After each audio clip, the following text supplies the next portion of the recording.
అయితే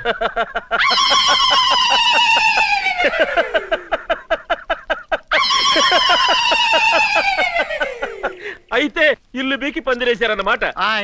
పందిరి పాకయింది, పాక ఏకయింది, ఏక నా పేక చుట్టుకుంది. నోట్లో ముద్దెట్టి కడుపులో పేగులు తెంపుకుపోతే తెలియని అమాయక జనానికి ఆడ ముద్దమే చేయేస్తే ఏళ్ళు నరికేస్తే రేంజ్కి తీసుకుపోయాడు ఆ మిలిటరీ వాడు. ఇప్పటికే మానవ హక్కులు, కనీస అవసరాలు అని అన్నీ నేర్పేశాడు. ఇంకా లేటు చేస్తే ఈ ముక్క మనదిరా, ఈ చెక్క మనదిరా, ఈ గ్లాసు మనదిరా, ఈ గొలుసు మనదిరా, ముక్క మనది, చెక్క మనది, గ్లాసు మనది, గొలుసు మనది, నడుమ నువ్వేందిరో నీ పీకుడేందిరా అని మీ మీదకి వచ్చేస్తారు. అప్పుడు మేమైనా ఊరుకునేది? ఈ కత్తి మనదిరో, ఆ గుండె మనదిరో, ఈ పీక మనదిరో, ఆ కోక మనదిరో. కత్తి మనది, గుండె మనది, పీక మనది, కోక మనది. ఆ జనమేందిరో, నాడు మా మిలిటరీ ఓడేందిరో అని ఈ కత్తితో కసకస పొడి చేస్తాం. అబ్బా ఊరుకోండ్రా, జీవంత విషయానికి పాములు పుట్టంత చేస్తారెందుకు? ఆ రవిగాడి కబురు చేయండి, వాడి కంపలో సామానంతా బయట పారేస్తాడు.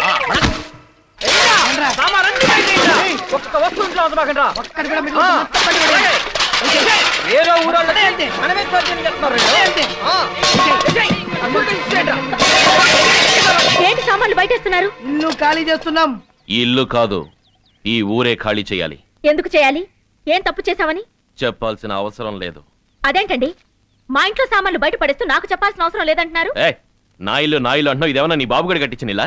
మీ బాబుగాడు కట్టించిందే అనుకోండి, మీ ముత్తాత గారి ముల్లే అనుకోండి, అసలు ఈ ఊరు మొత్తం మీ జేజమ్మది అనుకోండి, అయినా ఇల్లు ఖాళీ చేయమడానికి ఒక కారణం ఉండాలిగా. పంతులమ్మవి పాఠాలు చెప్పడమే కానీ నేర్చుకోవడం తెలీదా? మర్యాదగా మాట్లాడు. ఎక్కువగా మాట్లాడితే మీ అన్నయ్య రెండో చేయి కూడా కట్ అయిపోతుంది.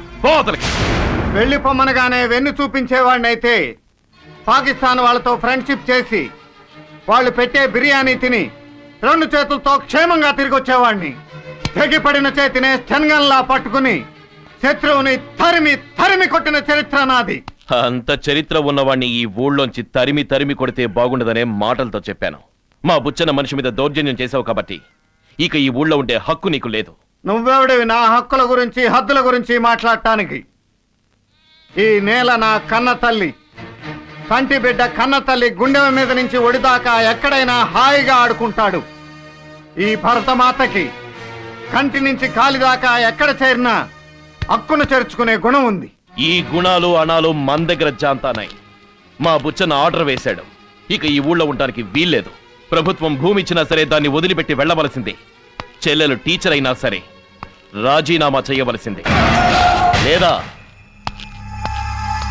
పాకిస్తానోడు హ్యాండ్ మాత్రమే తీసుకెళ్లాడు, నేను నీ గుండెని తీసుకెళ్తాను. పెళ్లిపేట్ల మీద నీ పెళ్ళానికి 3 ముళ్ళు వేస్తున్నప్పుడు అక్షింతలు వేయటానికి వచ్చిన నీ బుచ్చన్న, ఒరే నీ పెళ్ళాం బాగుందిరా అంటే పీటల మీద నుంచి డైరెక్ట్ గా నీ పెళ్ళాన్ని వాడి పడగదికి పంపే రకం నువ్వు.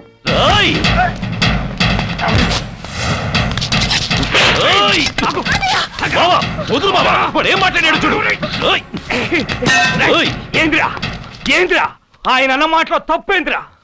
బుచ్చన్న కోసం ప్రాణాలు తీయటానికైనా సిద్ధపడ్డా నువ్వు రేపు నీ పెళ్ళాన్ని వాడి దగ్గరకు పంపవునా నమ్మకం? ఎందుకురా, ఎందుకు ఖాళీ చేయాలరా వాళ్ళు? పశువులు దోలే బందెల దొడ్డిగా మారిన బడిని గుడిగా మార్చినందుక? దేశాన్ని దోసుకోవడానికి వస్తున్న పాకిస్తాన్ వాళ్ళని నిలేసినట్టు ఈ ఊరిని దోసుకుంటున్న ఆ సర్పంచ్ గారిని నిలదీసినందుక? రేయ్, దూసుకొస్తున్న తోటాలకు ఎదురు నిలిచిన గుండెరాది నీలాంటి నీ బుచ్చన్న దొరలాంటి ఊర కుక్కల అరుపులకు భయపడే గుండె కాదు. సిగ్గులేని దరిద్రుడా,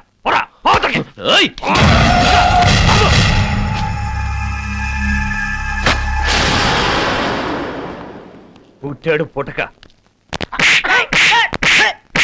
మీరు రౌడీలరా, మొత్తం లోపల పెట్టండి సామాన్, పూచిగా పొలం బయట ఉంటుంది.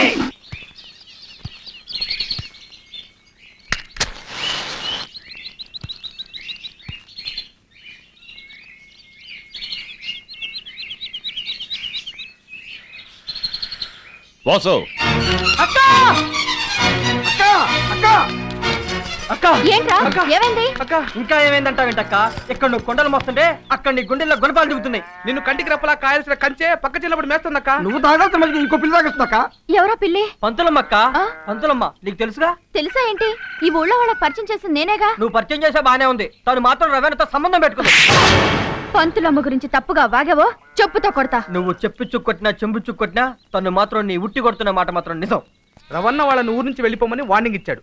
అందుకని కన్నం వేసే దొంగకి తాళం చెవిస్తే బీర్వా భద్రంగా ఉంటుందని బల్పంతో స్కెచ్ చేసి రవణని పడగొట్టేసింది. పంతులమ్మ అట్లా ఎన్నటికీ చేయదు. అబ్బా నీది విన్నమని సక్క, గన్ను కూడా నీకు జున్నులా కనపడుతుంది. కూడా రామాయణంలో కనబడుతుంది అక్క. నీ ఈ ఐస్ కళ్ళక్క, అందుకే లోకమంతా చల్లగా కనపడింది. పంతులమ్మ కూడా పతివ్రత కనిపిస్తుంది. అది పంతులమ్మ కాదు.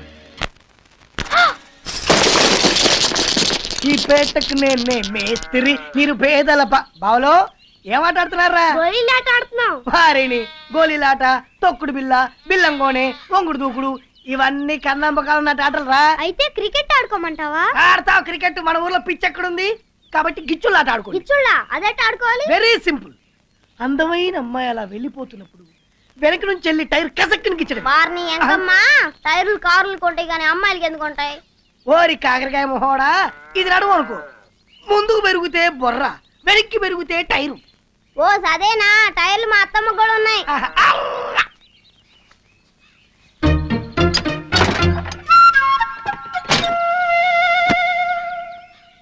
అరే బామ్మర్ది, టీచర్ అమ్మ కూడా టైర్లు ఉంటాయా? నీది సైకిల్ టైర్ రేంజ్ రా. మరి టీచర్ అమ్మ రేంజో? టీచర్ అమ్మ రేంజు అడిగడిగో.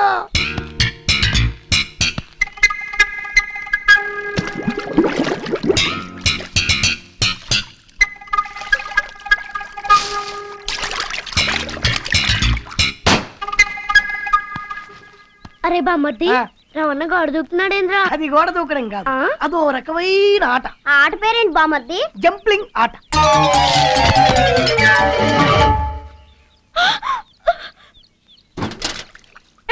నువ్వు ఇక్కడ చేస్తున్నావు, వెళ్ళిపో. ఇదిగో అరిచి గోల్ చేసావో రేప్ చేస్తా. 5 నిమిషాలు అట్టాగే ఉంటే ఇడిసిన చీర కూడా చూడకుండా వెళ్ళిపోతా. నువ్వు మనిషివా పశువా? శిశువు అనుకుని నీ పని నువ్వు చూసుకో. మర్యాదగా నువ్వు బయటకు నడు. ఎక్కువ మాట్లాడితే తిరిగి చూడాల్సి వస్తుంది. చూడద్దు. జాగ్రత్త. షర్ట్ ఎందుకు ఇప్పుతున్నా?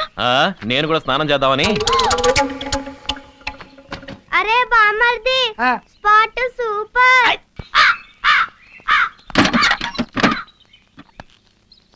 సిరి, నీ అన్నయ్య వచ్చే టైం అయిందిగా. రేపు స్కూల్ అని కలుద్దాం. ఫస్ట్ బెల్ నుంచి లాంగ్ బెల్ దాకా ఎంజాయ్ చేద్దాం.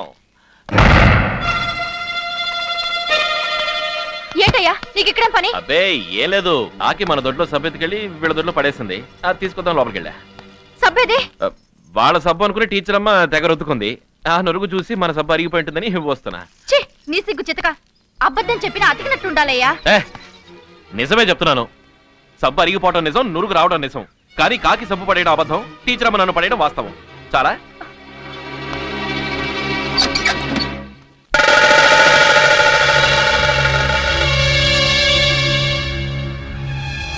పుస్తకంలో పాఠాలు మాత్రమే నేర్పుతున్నావు అనుకున్నా, పక్కలో పాఠాలు కూడా నేర్పుతున్నావు అనమాట. మా బావ ఒక్కడికి నేర్పుతున్నావా, ఊళ్ళో మగాళ్ళందరికీ నేర్పుతున్నావా? ప్రమీల, జరిగిందంటూ తెలియకుండా మాట్లాడదు. చెప్పుతో కొడతాను. కళ్ళ ముందు బట్టలు ఇప్పదీసి గొడ్లలో దొడ్లో దూరి పందుల్లో పొరలాడి బయటకు వచ్చారు. ఇంకా పద్ధతిలో మాట్లాడుతున్నావా? కాదులేమ్మా, పతివ్రతే. కంట్లో సబ్బునురుగా పడుంటుంది, అది ఊదించుకోవడానికి పిలుచుంటుంది. వెనకటికి ఇట్లాంటిదే.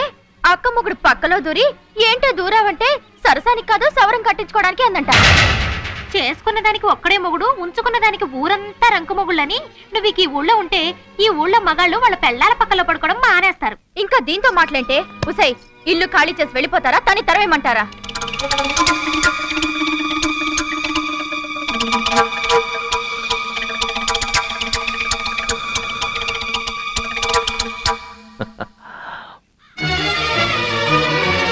నిజంగా నేను తప్పుడు దాన్ని, మీ మగాళ్ళకి వలేసేదాన్ని, మీ కాపురాలు కూల్చేదాన్ని. అందుకే ఈ విషయం తాగి చేస్తాను.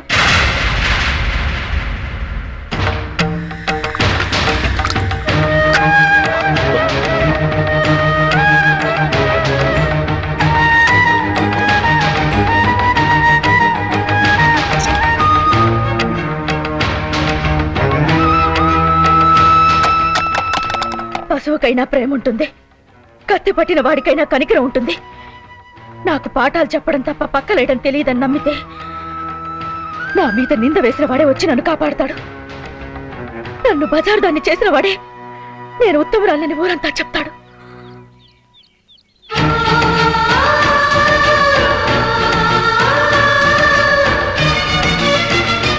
అన్నా అన్నా అన్నా, పద్దులమ్మ విషయం తాగింది.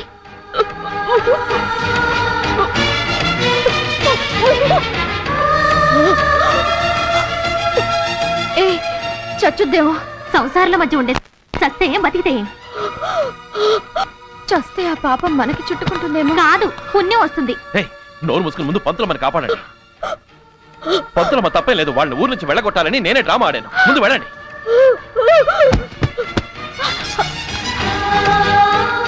ఎంత పని చేసావే నువ్వు, మనిషివేనా? అదంతా తర్వాత మాట్లాడుకోవచ్చు. ముందు ఆ పసరు పోసే ముసలమ్మని తీసుకురండి.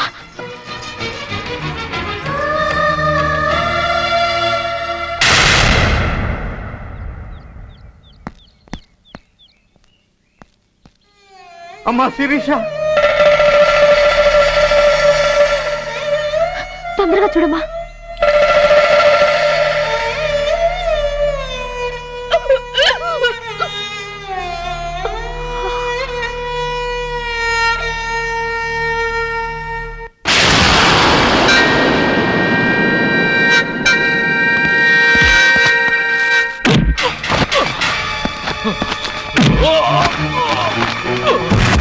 అమ్మకి ఆడదానికి తేడా తెలియని బ్రోకర్ రాని బుచ్చిగాడు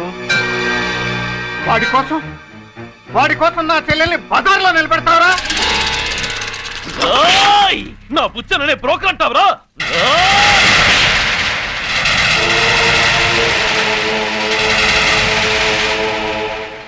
చంపుతావా?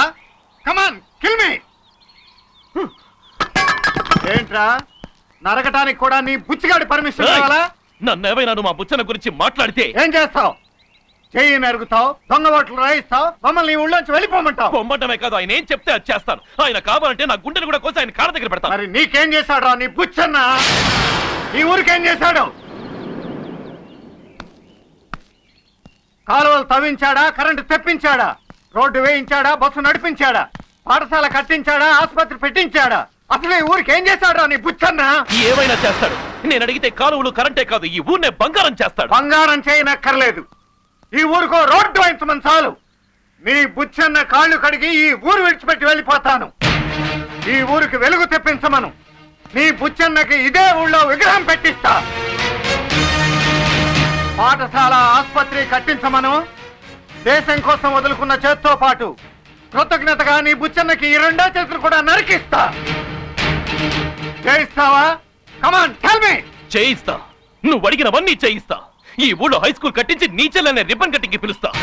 ఈ ఊళ్ళో ఆసుపత్రి పెట్టించి అక్కడే నీ రెండో చేయి కూడా నరికిస్తా. కాలువలు కరెంటు తెప్పిస్తా, రోడ్లు బస్సులు రప్పిస్తా. రేపు పొద్దుటికల్లా శాంక్షన్ కాగితంతో తిరిగొచ్చి మా బుచ్చల చేత నీ తల నరికించకపోతే నా పేరు కొరటాల రవీంద్రే కాదు. వస్తా.